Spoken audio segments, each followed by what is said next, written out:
So a lot of people are going to want to become entrepreneurs and maybe start their own businesses, but there's a lot of people too where maybe part of their entrepreneurial journey is going to be joining another company or being part of another organization, maybe in a new role. I've even heard the term, I think it's intrapreneur, people who are in a job, in a traditional job, but still kind of have those entrepreneurial tendencies. How can I really make this role or this position my own and make a difference in this company without necessarily having to go out and be self-employed. Sure, Yeah. sure. So sometimes so in those roles, often we can feel kind of a sense of discontent. And it can be hard, and I've been in jobs like this, it can be hard to put your finger on it. You feel like you should be happy, but it doesn't feel that way, and it can be very tricky. And you might be getting paid well, or there's other things that you think should be what the job satisfaction is about, but you don't feel that way.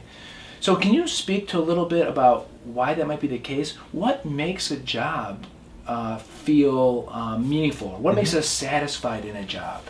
Well, I think a lot of it comes down to how you're motivated, what your strengths are, what your natural tendencies and behaviors are, what environments you find yourself most comfortable in. A lot of people will just end up in a job because they saw it posted. They've been unemployed for a while, there's a certain amount of desperation that creeps in, and they just need a paycheck, understandably so. We don't always have the luxury of finding that perfect fit.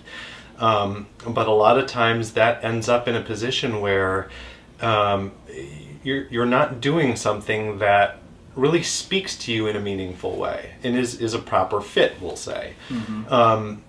So as I'm talking with these people and I'm coaching them and I'm saying, okay, well, let's start with some introspection. Let's look within. What are the things that you are good at? What are your strengths? What are your preferred environments? Now that's, sometimes that's, it can turn into kind of academic talk almost. It's like, well, I don't know, I have to sit down and think about it, put together lists, whatever.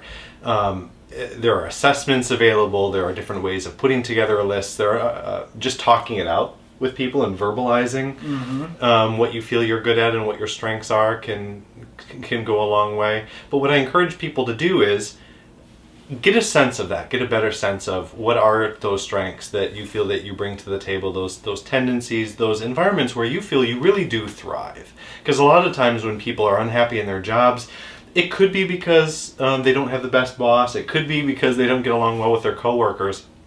Oftentimes, it's just not a great fit. You're somebody who's very talkative and personable and influential and persuasive, but you find yourself in a role where you're sitting by yourself at a desk in front of spreadsheets working on numbers because that happened to be the job that was available when you were looking for one. You know what? To me, that's saying, all right, it may not be a bad job, but it's not the right job for you. So what is the right job? Well, you don't want to just kind of reach into a hat and pull out what that's going to be. You want to get a sense of who you are and what you're good at and what really drives you and motivates you, and kind of put that together in a way that has you end up in a position that you thrive, and all of a sudden it's like night and day. I feel like I can bring my strengths to work every day, and they're recognized. I'm being recognized in the way that I would like to be. I'm contributing the things that I feel like I can best contribute, and all of a sudden it's a completely different experience at that point.